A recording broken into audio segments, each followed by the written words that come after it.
ciclo Mujeres Feministas Hoy, que se ha realizado durante todo el mes de enero en este espacio que es la librería de XT de Huérfano. Mientras el país arde, nosotras estamos aquí también al calor de los libros, con una maravillosa invitada. Muchas gracias. ¿Cierto? Ella se llama Elizabeth Maldonado Solar, pero su nombre feminista es Elizabeth Solar, ¿cierto? Somos un sol.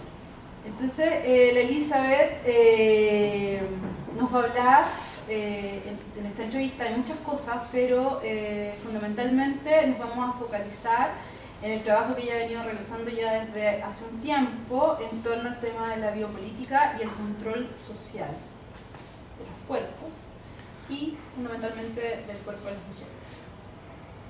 Elizabeth es feminista, librepensadora, es profesora de filosofía y experta en educación. Y también, ¿por qué no decirlo?, en la construcción de nuevas ciudadanías. ¿Es así? Estamos tratando de incluirnos en la ciudadanía y eso nos ha costado un poquito el reflexión con respecto a esta ciudadanía de la cual no pertenezco y no me siento parte. El construir nuevos preceptos filosóficos, sociales, que construya una sociedad con las mujeres, es un poco el trabajo que yo he ido trabajando con, valga la redundancia, con los estudiantes. Si bien una de las presentaciones, la presentación me dice que soy profesora de filosofía, es uno de mis grandes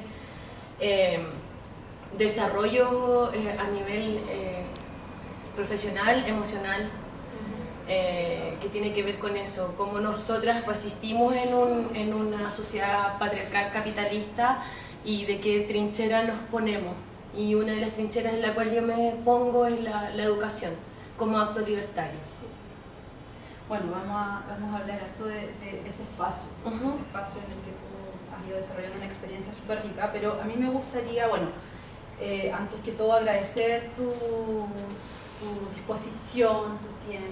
Yo encantadísima de que me hayan invitado a este espacio, o sea, que mejor estar rodeada de libros, de hombres, de mujeres, de todo lo que es la música, así que yo feliz en este espacio, muchas gracias por la invitación y sobre todo porque el tema de la biopolítica es un tema que está muy camuflado en nuestra sociedad, no tan solo en nuestra sociedad chilena, sino que en la sociedad a nivel mundial, porque es una forma de control ciudadano que afecta tanto a hombres como a mujeres, pero el punto de resistencia tiene que ver con la mujer.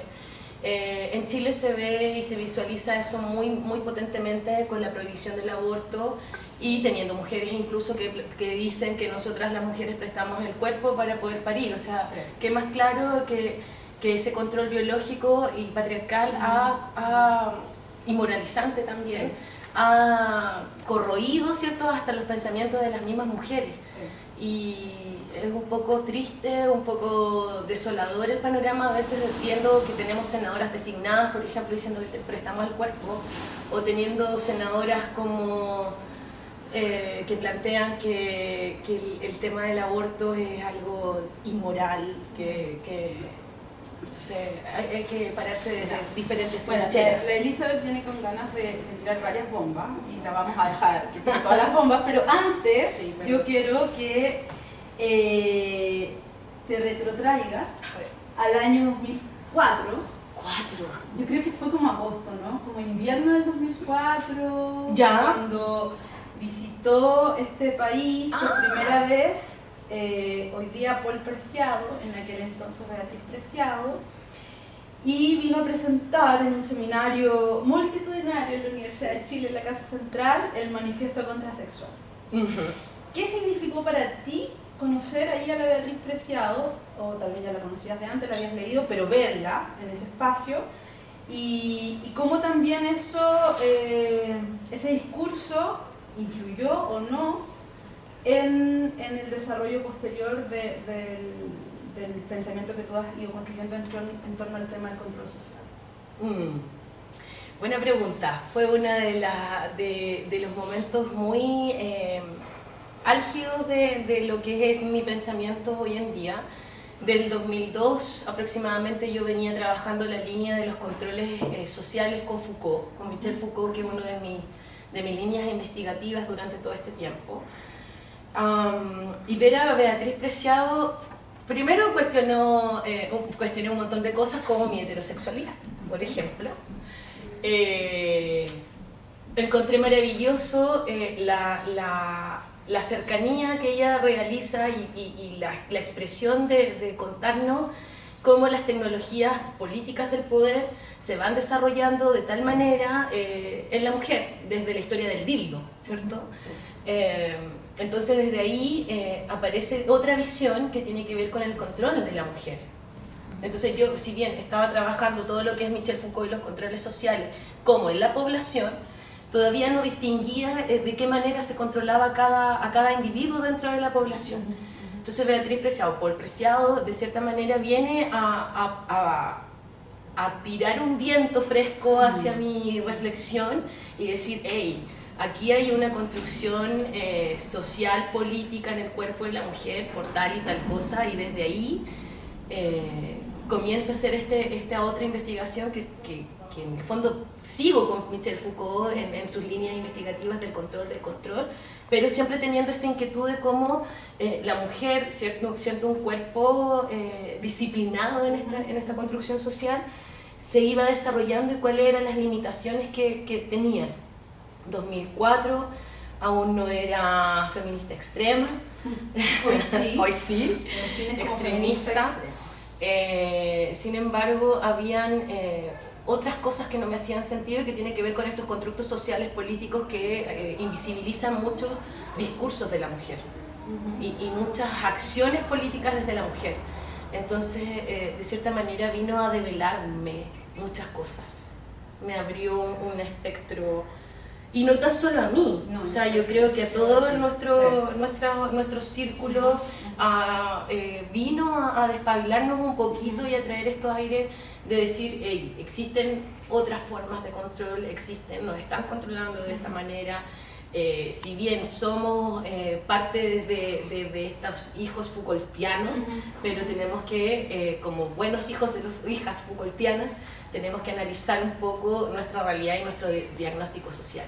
Y de ahí entonces yo comienzo a aplicar toda investigación reflexiva y filosófica a lo que es el constructo social chileno.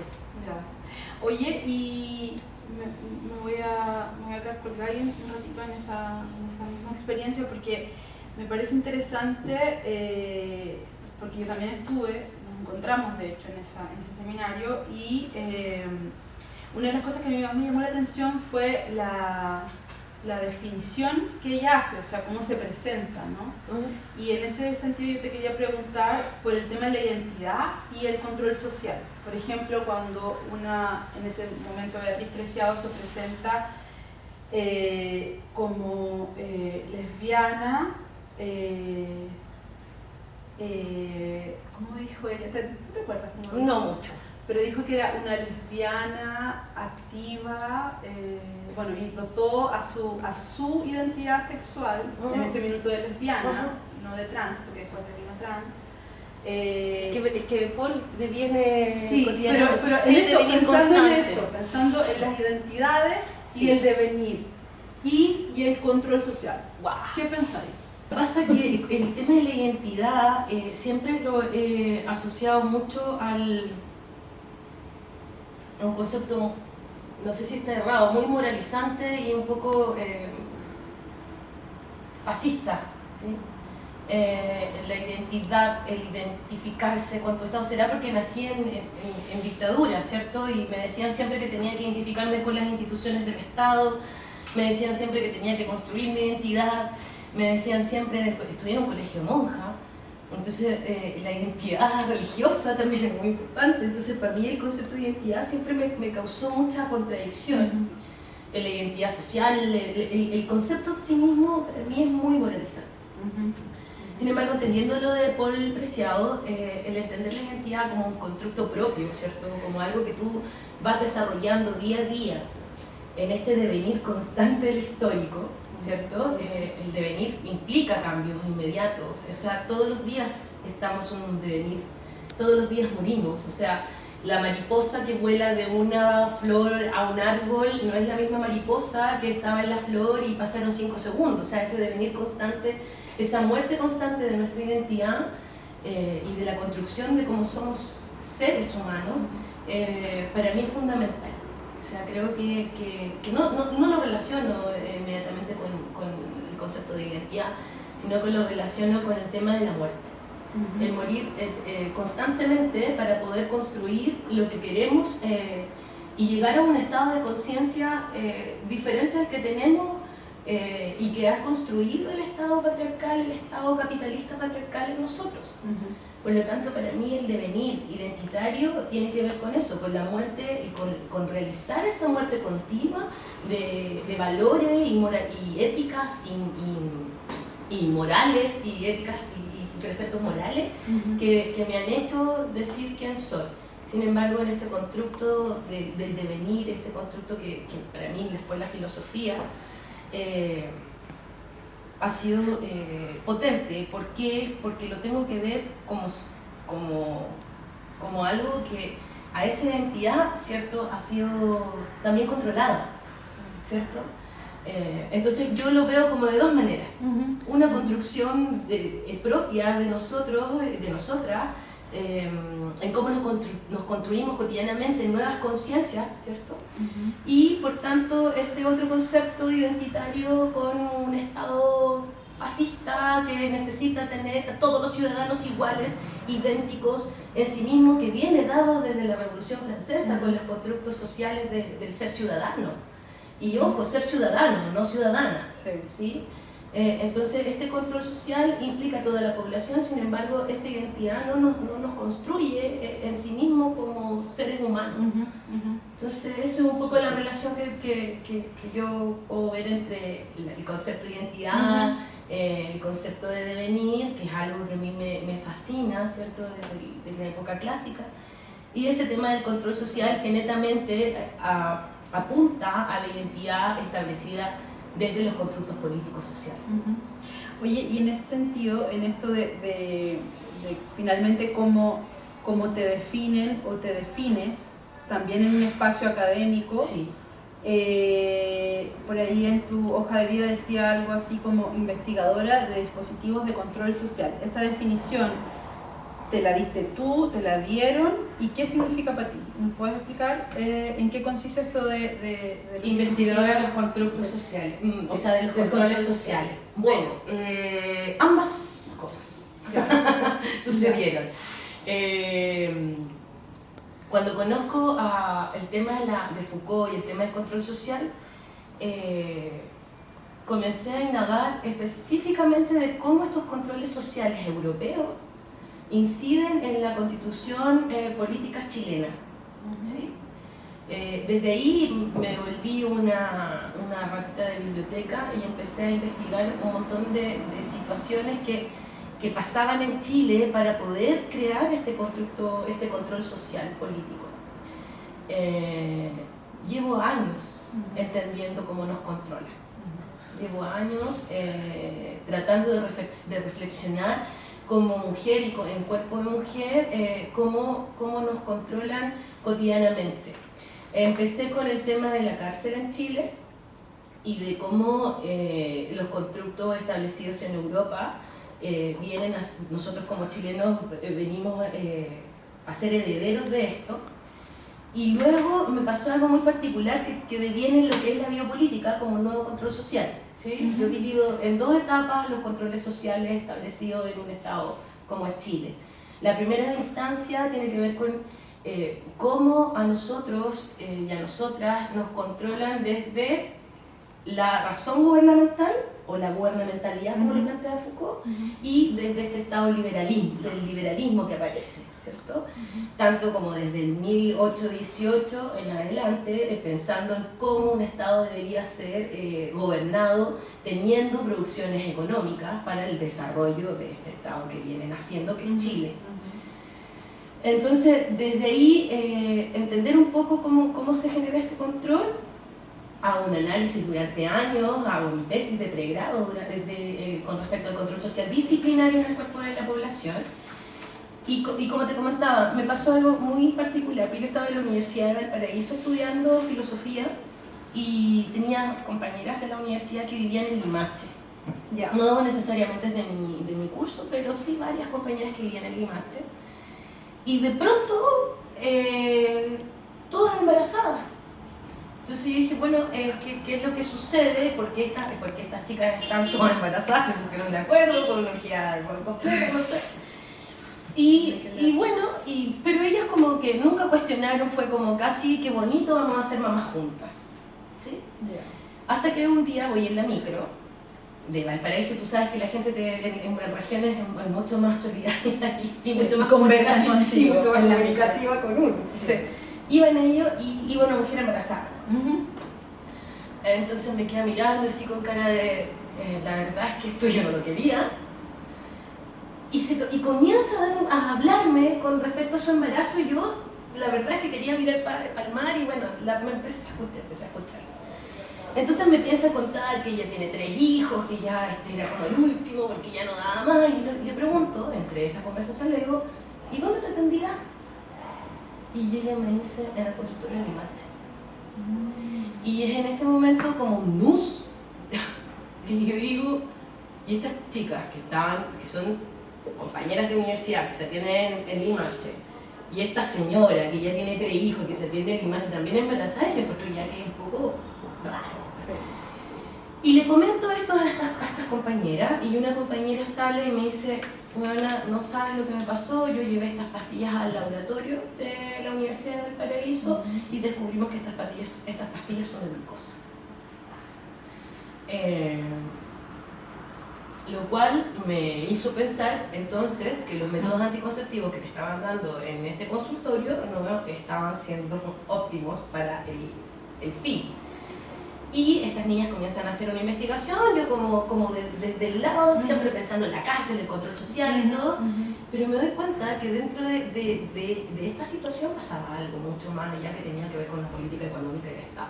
Entonces comienzo a averiguar cuáles eran los niveles de producción que Limache tenía en tomates y cómo la población campesina iba creciendo o iba decayendo.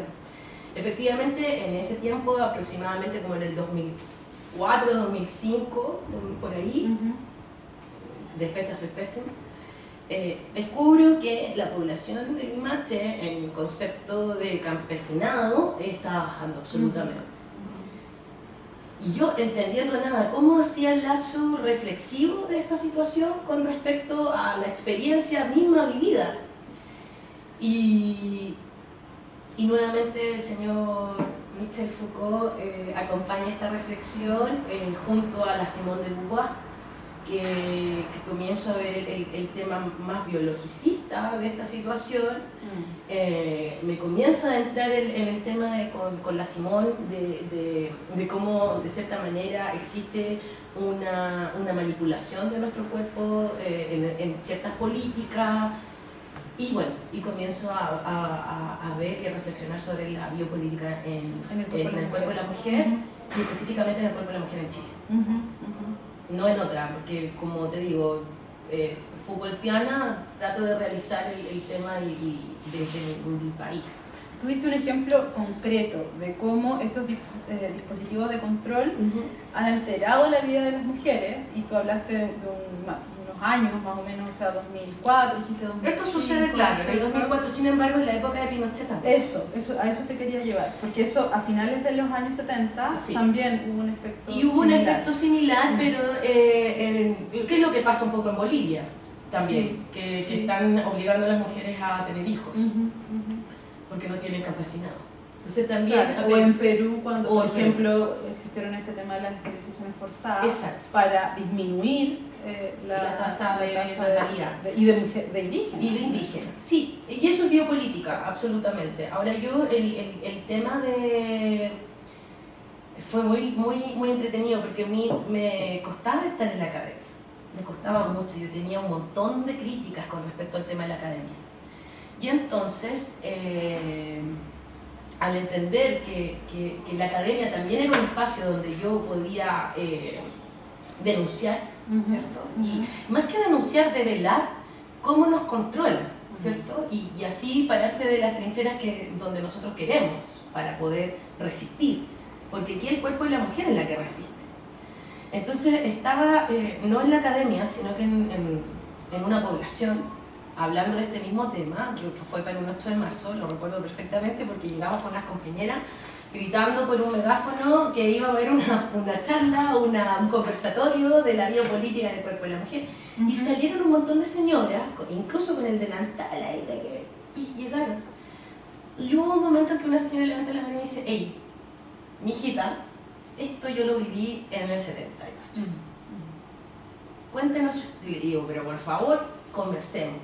Y de repente levanta otra mano y la otra y dice: bueno, yo lo viví en el 74, yo lo viví en el 80, yo lo viví y no sabíamos que esto era biopolítica, no sabíamos que el concepto en sí se llamaba biopolítica y era una forma de controlarnos a nosotros. Y así muchas mujeres viejas, diciéndome: yo perdí a mi marido, por ejemplo, me decían, asesinaron a mi marido, asesinaron a mi hijo, y en el consultorio de Renca también pues, pastillas o los métodos, por ejemplo, de la T, cobre, no eran eficaces porque no estaban bien introducidas, no estaban bien o no se las ponían simplemente. Y hacían creer que estas mujeres sí tenían métodos anticonceptivos. Ahora el método anticonceptivo que también obedece a un control patriarcal, ¿cierto? Que entraríamos también en una discusión, porque si bien nos hacen creer que es una forma de liberar nuestro cuerpo en la anticoncepción, también es una forma de controlar y regular nuestro cuerpo. Entonces, desde ahí comienzo a comprender que esto es cotidiano, es algo que se vive, es algo que... Entonces comencé también a reflexionar mis prácticas y de cómo me desarrollaba yo en esta sociedad. Finalmente no es tan abstracto esto de cómo el mercado es quien le dice al Estado cómo controlar los cuerpos, la población. Claro, bueno, ahí viene el tema vienen varios factores, ¿cierto? Viene el primer factor que tiene que ver con construcción de un Estado liberal y el desarrollo y un desenlace económico con un capital extranjero, porque la gubernamentalidad, es decir, cómo yo, o cómo los políticos, y cómo la clase dominante, los que están dentro de la diferencia, porque está desde palabras, por ejemplo, política, hablar de los que estamos dentro de la diferencia y los que están fuera de la diferencia, comienzan a pensar cuál es la mejor forma de gobernar un Estado que se llama Chile. Entendiendo primeramente como un orden político, cierto, territorial y por tanto de lo que es la economía social. Desde ahí aparecen todas las formas de cómo vamos a constituir nuestro país y un montón de ensayos constitucionales hasta que llegamos al 33, que duró 91 años, 90 años esa constitución, y que dicen: oye, pero vamos a dividir los poderes del Estado. En la división de cuando se genera esta división, cuando se hace la división de estos poderes, hay algo muy curioso y muy interesante, porque la historia, ahí aparece Portales, este señor economista también, con padres mercaderes, que comienzan a desarrollar todo el mercantilismo en los barcos de vapor, ¿cierto? Aparece el mercado extranjero traído por esta familia de Portales, y Portales era ministro de Marina en el tiempo de Prieto, José Miguel Prieto. Y Prieto se da cuenta que Portales tenía una concepción mercantil y economista tan heavy, y es porque el padre, ¿cierto?, ya venía de Europa con todos sus barcos de vapor y ya tenía esta mentalidad capitalista, este desarrollo económico que se estaba dando en Europa, y entonces aparece el liberalismo en Chile. Hay muchos teóricos y muchos filósofos que me han dicho: no, es mentira, el liberalismo no aparece con Portales, es mentira, aparece después. Bueno, yo planteo que el liberalismo aparece con Portales y con toda su familia desde todo el desenlace de lo que es el desarrollo económico.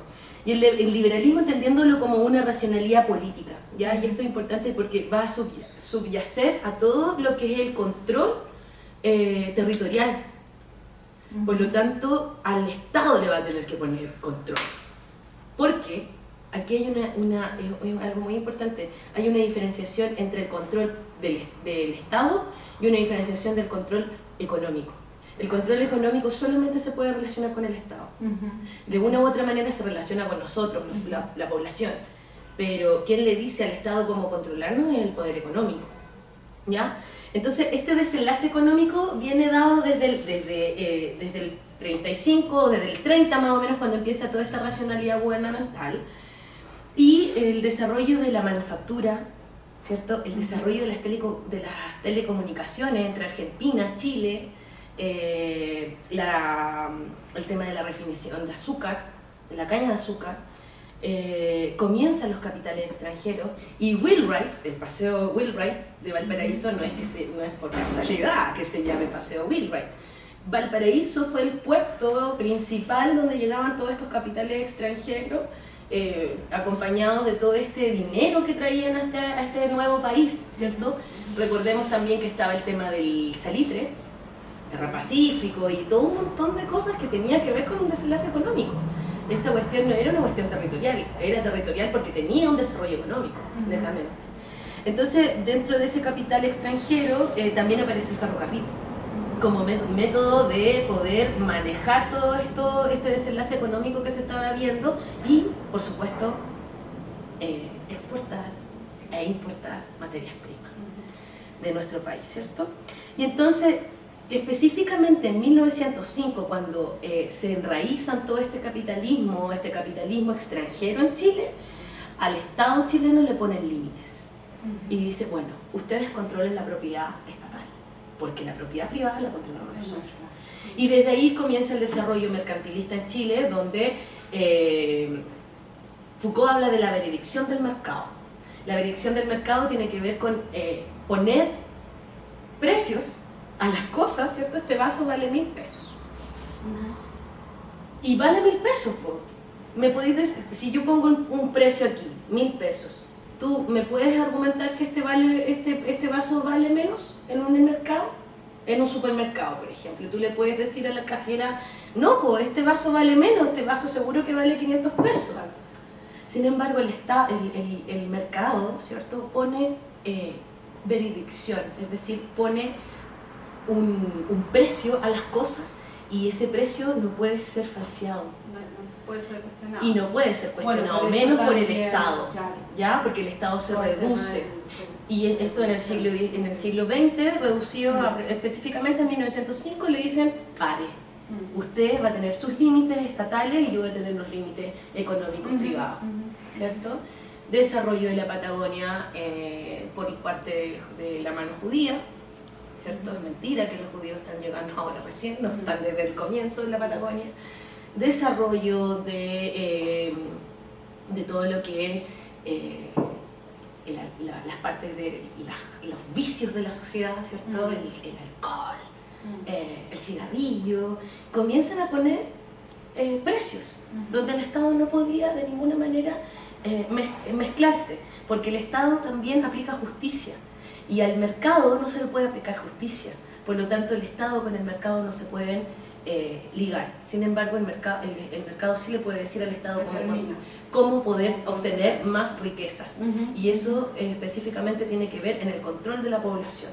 Usted tiene más riqueza si usted tiene más población específicamente pobre. Oye, y yendo a ese tema... Porque ahí tenéis mano de obra, sí, ¿no? entrando al tema del control disciplinario, estas formas de disciplinamiento de los cuerpos, yo quería citarte y que entráramos al tema de la educación, el tema de la escuela, que es tu tema también, desde esta cita, ¿ya? Entonces tú aquí dices la construcción del cuerpo policial como primera forma de control disciplinario y razón de Estado es el comienzo de lo que se denomina sociedad disciplinaria, establecido así a nivel mundial por el teórico francés Michel Foucault.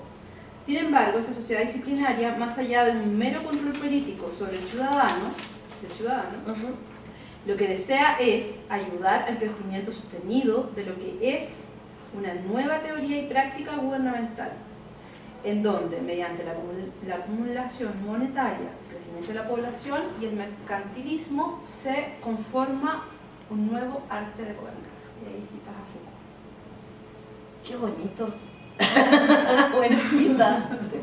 Ya, mira, pensando en esa cita, ya. porque ahí empezamos entonces a hablar del cuerpo social y a mí, bueno, esa cita también me inspiró como para traer estas imágenes que las veíamos hace un rato, ¿no? Y que tenía que ver con la ocupación de la Araucanía, ¿cierto? Y las formas de disciplinamiento. ¡Ay, qué buena foto! ¿Cierto? O sea, aquí tenía un lonco vestido de militarizado. Claro. Bueno, tú sabes que el tema del... A ver, el tema del control disciplinario aparece con esta gubernamentalidad también. Pero tiene dos momentos. Los controles sociales tienen que tener dos momentos. El primero es controlar el cuerpo a nivel de producción. Y lo habla también Marx, ¿cierto? Y lo habla también teóricos con respecto a la lucha de clase y teóricas con respecto a la lucha de clase, al plantear que el cuerpo disciplinado tiene mejor producción en lo que se va a desarrollar. Y yo lo viví, o sea, estuve en un colegio donde todos los días pruebas, y sí. En el trabajo soy muy buena con métodos en el fondo, cuando a ti te dicen manejo de estrés, pero estoy súper. Pero tiene que ver con eso, o sea, tiene que ver en cómo las instituciones educativas son exitosas cuando sacan a empleados exitosos. O sea, no es casual que... bueno, y ahí vamos a entrar después en el tema de la escuela específicamente, pero el control y el control de la Araucanía, que no se lograba y no se va a lograr jamás, creo yo, tiene que ver con aquello, con poder normalizar un poco a estos indígenas, ¿cierto? Hijos del Satanás casi, que venía con esta conceptualización española, y de poder controlarlo. Fue muy difícil controlar a esta población. Y la cárcel en Chile comienza así, con jaulas rodantes donde tomaban a los mapuches para poder controlar un poco la Araucanía y mostrarlos, porque las jaulas eran jaulas, entonces tú ibas, los presos iban ahí y se mostraba por toda la región quiénes iban a ser fusilados, quiénes son torturados y cuáles eran los métodos de castigo, porque el castigo en ese, y hasta el día de hoy, es una forma de festividad. Y siempre ha sido una forma de festividad. Imagínate cuando nos quemaban a las mujeres, era bruja, y era un festín para el pueblo que quemaran a una mujer. Y todavía sigue siendo un festín para el pueblo que maten a las mujeres. Las matan por pasión, las matan porque que estaba enamorado el hombre de ella, las matan porque puta se puso una mini y porque andaba así. Entonces, de cierta manera se han naturalizado esas prácticas en nuestra sociedad y que la escuela, evidentemente, al ser una institución estatal que obedece a los constructos políticos económicos, lo tiene que reproducir, porque la educación es política. El ponerse en esa trinchera es un estado de resistencia para decirle a esas personas que están siendo disciplinadas y normalizadas que existen otras formas de realidad y que tenemos que luchar contra ciertas desigualdades e inequidades que existen. Oye, ahí me quiero detener un poquito, porque así como la educación es política, cuando se levanta con fuerza, digamos, como a finales de los 90, principios del 2000, estas demandas estudiantiles, ¿cierto?, por tratar de regular de alguna manera este mercado de la educación, ¿no? Como de los estudiantes, digamos, con esta intención de meterse a decidir sobre la calidad o el costo de la educación que estaban recibiendo, empiezan a organizarse, ¿cierto? Y tenemos ahí distintos momentos que son bien álgidos, como el 2006, ¿cierto? Luego, cuando la cosa se pone un poco más, diría yo, bastante más compleja, precisamente por el control de los cuerpos que se va dando en las marchas estudiantiles, que fue el año 2011, ¿cierto? En el gobierno de Piñera. Que se evidencia mucho más. Se evidencia brutalmente. Y bueno, durante ese periodo, digamos como que se exacerba un poco y se sale de control esta forma de controlar los cuerpos. Entonces vemos ahí cómo, por ejemplo, se suceden abusos policiales contra cuerpos de mujeres, estudiantes, menores de edad, donde hay casos que, no sé, algunas de ellas fueron llevadas a las comisarías, las hicieron desnudarse, ¿cierto? Tortura, hablemos de tortura, ¿sí? ¿Cierto? Hubo, ¿para qué decir? Violencia sexual de todo tipo. A ver, hubo tortura, hubo secuestro, hubo violencia sexual, y como siempre lo ha hecho el cuerpo policial. El cuerpo policial en Chile nace para cuidar la propiedad privada. Los guardianes de la reina, los guardianes de la corona fueron los primeros cuerpos policiales, después se desarrolla con Gabriel González Videla otras cosas, etcétera, etcétera, pero específicamente nace para cuidar la propiedad privada. ¿Y la propiedad privada que la tenía? El poderoso, el que está fuera de la diferencia, ¿cierto? Entonces, la lógica policial sigue siendo la misma. Entonces, cuando tú me hablas, por ejemplo, de que aparecen estos estudiantes, fue maravilloso porque yo en el 2006, yo era estudiante en ese tiempo en la Universidad de Valparaíso, viendo un poco, además haber vivido todo lo que era la acreditación, las tomas, me sentí muy positivista, mira la palabra que estoy utilizando, muy positiva, perdón, al ver que los estudiantes estaban dándose cuenta y estaban teniendo una reflexión con respecto a la educación de mercado. Y eso fue una primera luz de esperanza. Sobre todo yo que había estudiado pedagogía, venía recién saliendo de la universidad, yo estaba haciendo tesis, entonces era como... Y estudié pedagogía para decirle a los chicos que la filosofía no era algo que estuviera en las nubes, sino que había que hacerlo realidad.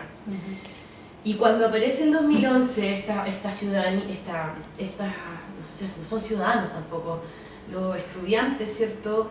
Al igual que las mujeres, eso es muy divertido, porque, o sea, muy terrible a la vez, tragicómico, que los jóvenes que hacen movimientos sociales no sean visualizados como ciudadanos, sin embargo a los 14 años se hacen responsables de sus actos. Entonces, esta dicotomía del Estado liberal, patriarcal, capitalista es muy maquiavélica. Entonces, al ver todo este tema de cómo cuestionan esta educación del mercado en el 2011, yo me encuentro con varias escenas, ¿cierto? Yo estuve en varias marchas, estuve muy activa en lo que es el movimiento del 2011, sin embargo, una de las cosas que más me impactó fue el tema de cómo la policía llegaba a no a controlar los cuerpos de las mujeres, sino que a manosear, a torturar, a abusar. Yo no sé si hubo violaciones, ¿sí? Pero yo puedo decir que lo más probable es que dentro de esas tocaciones hubo estupro, ¿cierto? Hubo ciertas tocaciones que muchas veces las estudiantes nunca fueron a denunciar. Pero una de las que más recuerdo fue un documental que unos chicos de Larsi realizaron, que era invierno del 2011, donde comienzan a hacer una indagación un poco del movimiento estudiantil y de cómo el control político, social y policial se estaba evidenciando en este momento.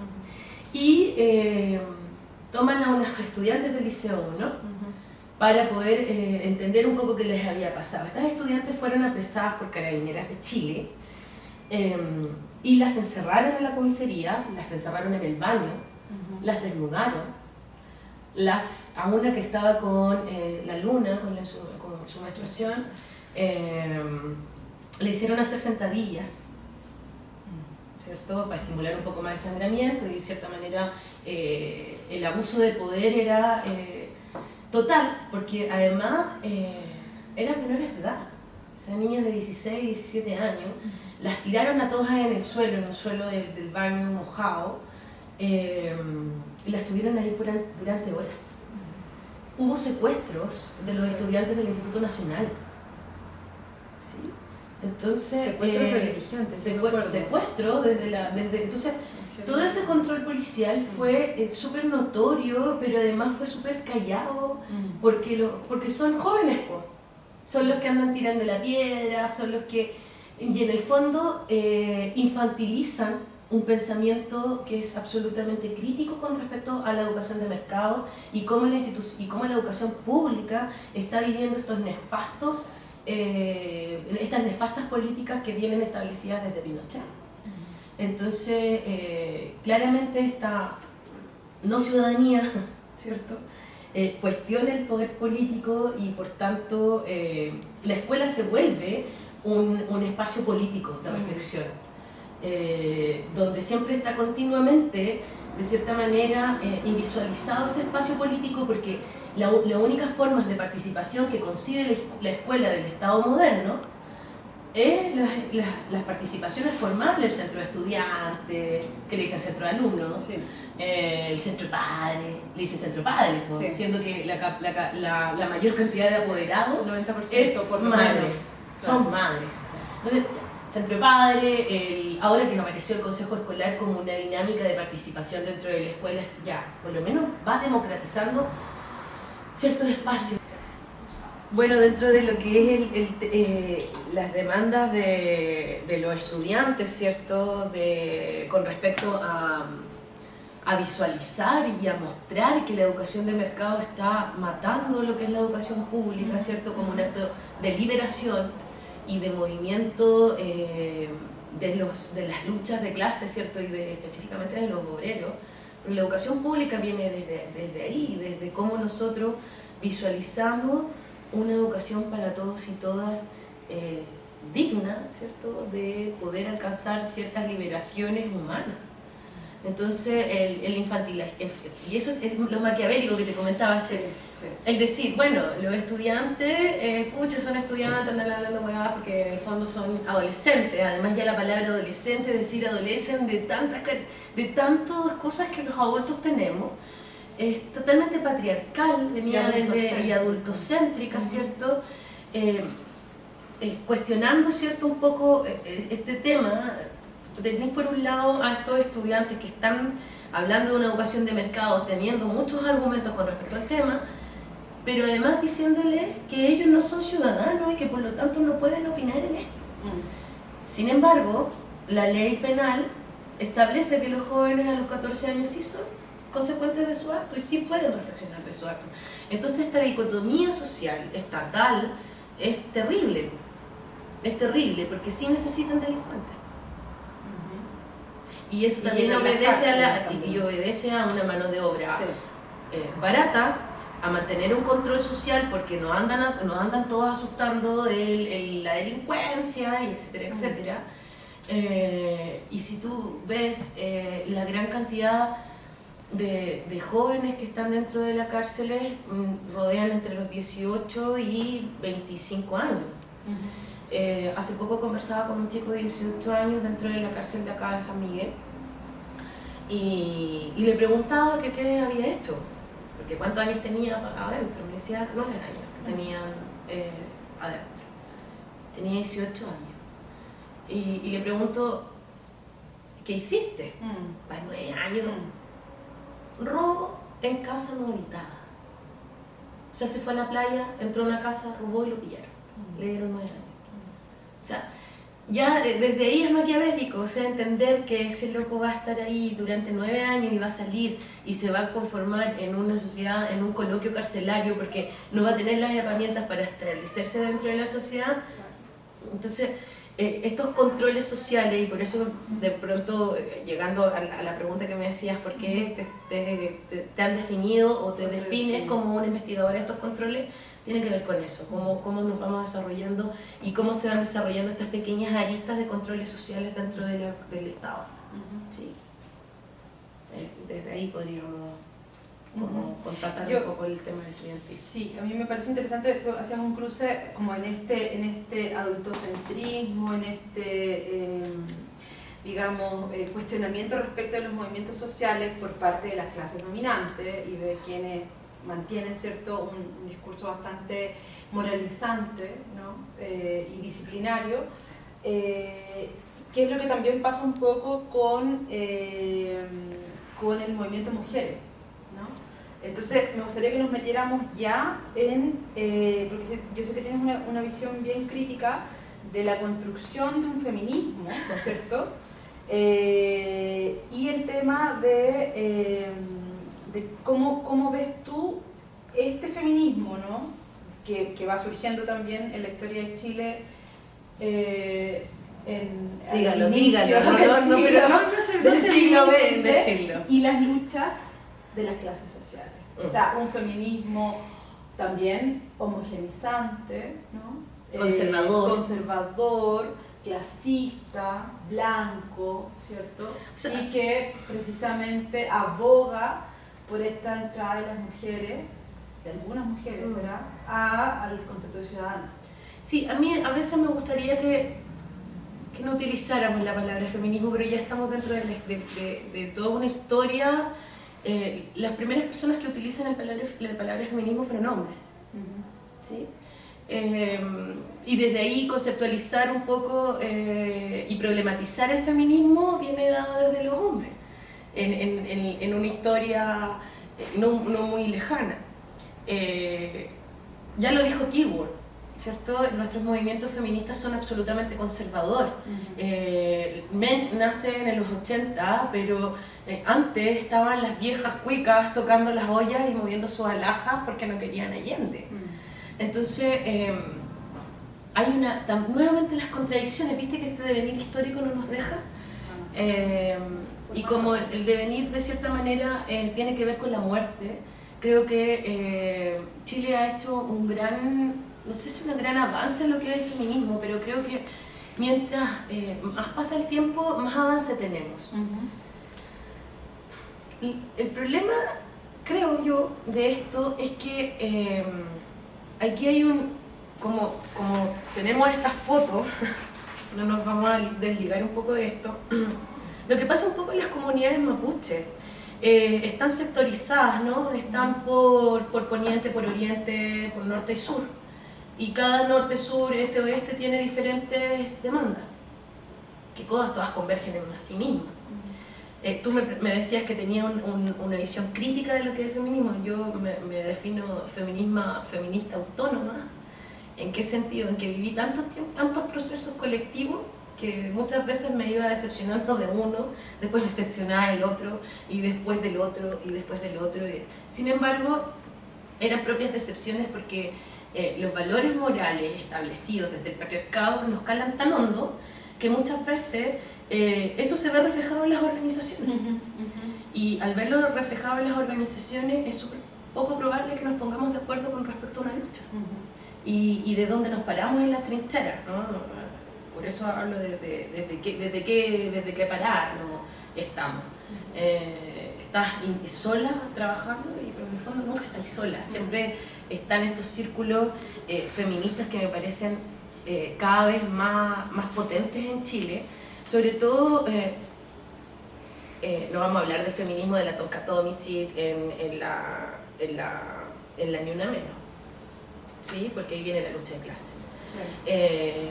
Mi marcha no es la misma marcha de la Elena von Baer o la de la Tonka Tomicic con las cámaras del Canal 13, sintiéndose segura por la calle caminando, siendo que ella trabaja con su propio cuerpo dentro de un mercado. Para mí el feminismo no puede ir sin la lucha de clase. Elena von Baer no es igual a mí. Ella está dentro de lo que son los dominantes y yo estoy dentro de lo que es el concepto. A lo mejor podríamos utilizar un concepto político que es no estoy vencida, los no vencidos, ¿cierto? Los vencidos, los no vencidos y los que vencen. Yo creo que el movimiento feminista en Chile está ahí, en un avance. Se entiende, yo no entiendo a la Tonka Tomicic como feminista, ¿cierto? Porque va a marchar por la no violencia. Sí, encuentro que tiene un concepto ya basado un poco en los derechos humanos y que puede hacerlo, pero ella vive dentro de lo que es un estado de confort. Ella jamás ha estado en lo que es en que, no sé, en que le digan que no puede entrar a un lugar porque es pobre y es mujer. ¿Cachai? Entonces, la discriminación tiene que ver con eso, tiene que ver con la lucha de clases. O sea, nos discriminan, desde siempre nos han discriminado, pero nos discriminan a las mujeres pobres. Mi hermana me dice, si no hay gente fea, hay gente pobre. En el fondo es eso, ¿cierto? Claro. Entonces la lucha de clases no puede no ir con un estado de entender que el feminismo es un momento de donde tú te paras, es un momento político, es un momento de lucha, donde tú, no quiero ser igual a los hombres, porque no lo quiero ser, tampoco quiero ser ciudadana, pero sí quiero tener estados de libertad dentro de lo que es ser mujer, ¿cierto? Y poder tener opciones y decidir por mi propio cuerpo. En cuanto yo no pueda decidir por mi propio cuerpo, jamás voy a sentirme ni ciudadana, porque las mujeres que estuvieron en Chile luchando, porque ese es el típico discurso de ¿y por qué no fuiste a votar? Si estuvieron tantos años las mujeres y eres feminista y no fuiste a votar. Luchando por el voto. Y claro, luchando por el voto. Pero a mí esa lucha tiene que ver con la representatividad estatal, pero la representatividad estatal está dada desde un tipo de Estado y un tipo de control que quiere el Estado.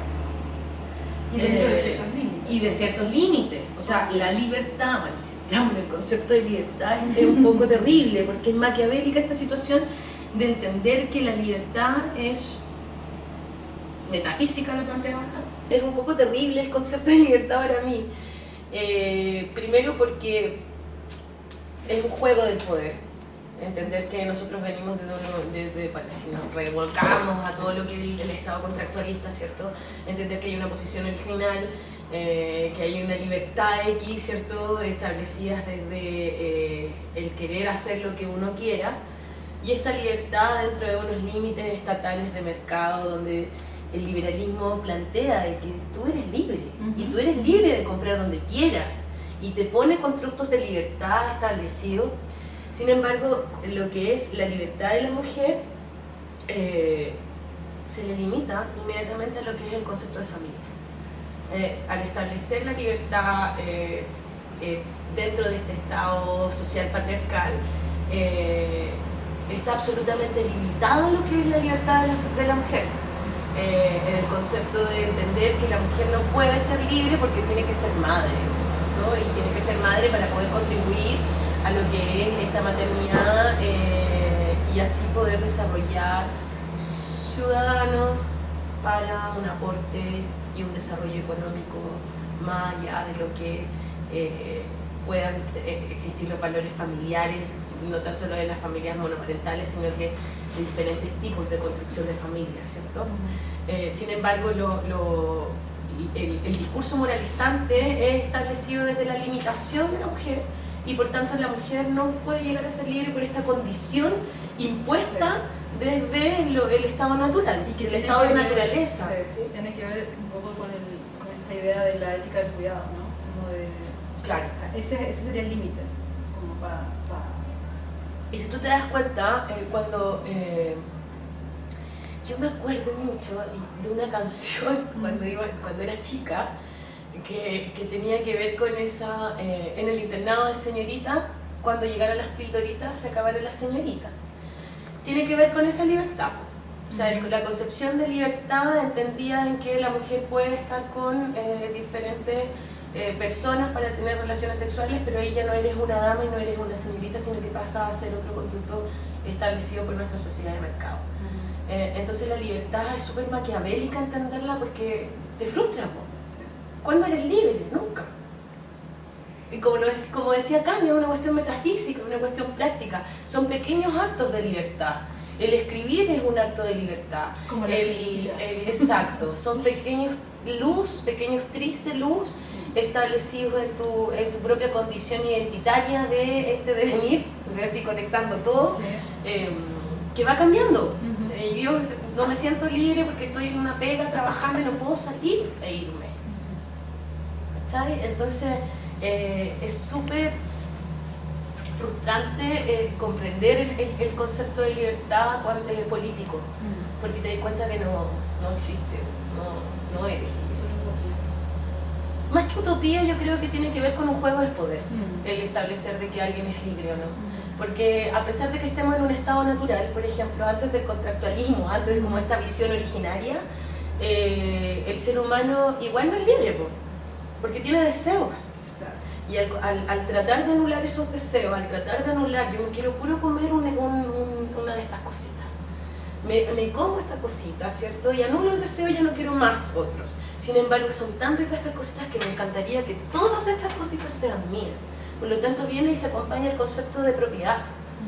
Y ahí está el problema, ¿cierto? A nosotros nos mueve el deseo hasta que podamos alcanzar un estado de conciencia diferente a lo que la construcción patriarcal y capitalista nos ha realizado. Vamos a tener que hacer otra entrevista entonces para hablar de su nuevo imaginario, de cómo podemos ir implementando otra forma. Que en el fondo es construir una conciencia moral diferente y que se acepte en el fondo ciertos constructos, en ciertas instituciones. O sea, la escuela es un lugar privilegiado para poder ayudar en eso. Y por eso creo que fui profe y sigo siendo profe. Creo que hasta en los últimos días de mi vida voy a seguir siendo profe. O sea, a lo mejor no estoy en aula, ¿cachai? Pero es parte de la resistencia que yo quiero.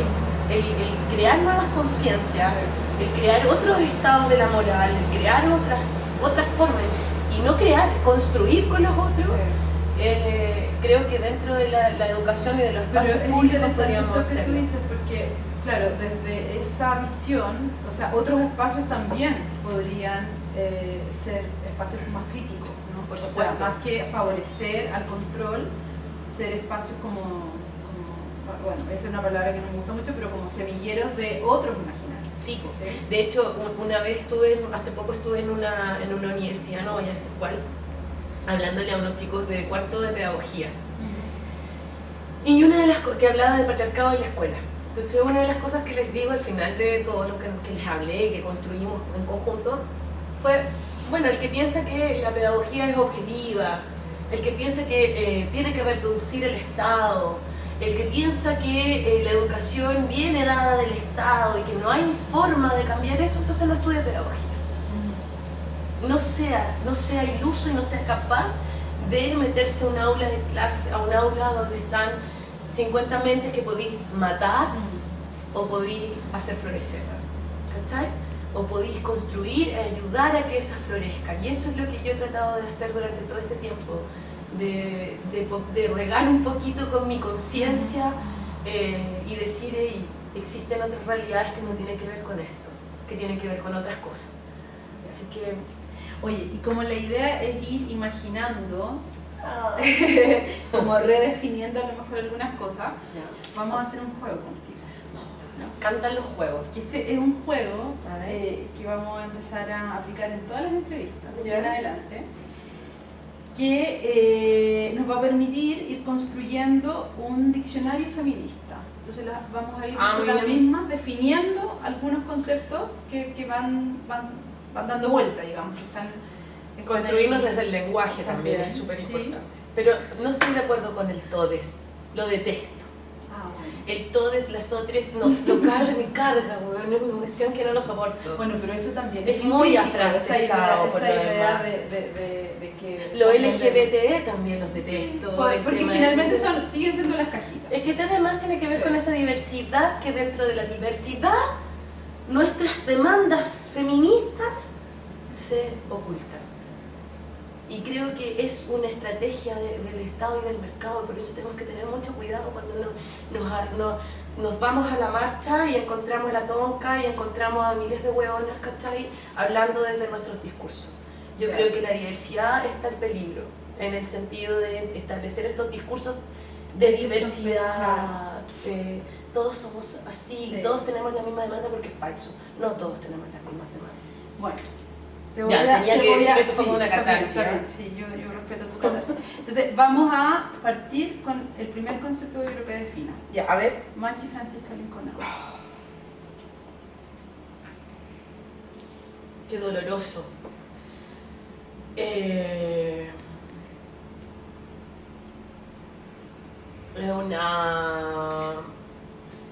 Es que ahí también tengo una dicotomía con el tema de la construcción patriarcal de los mapuches. Y el tema de las castas, ¿cierto?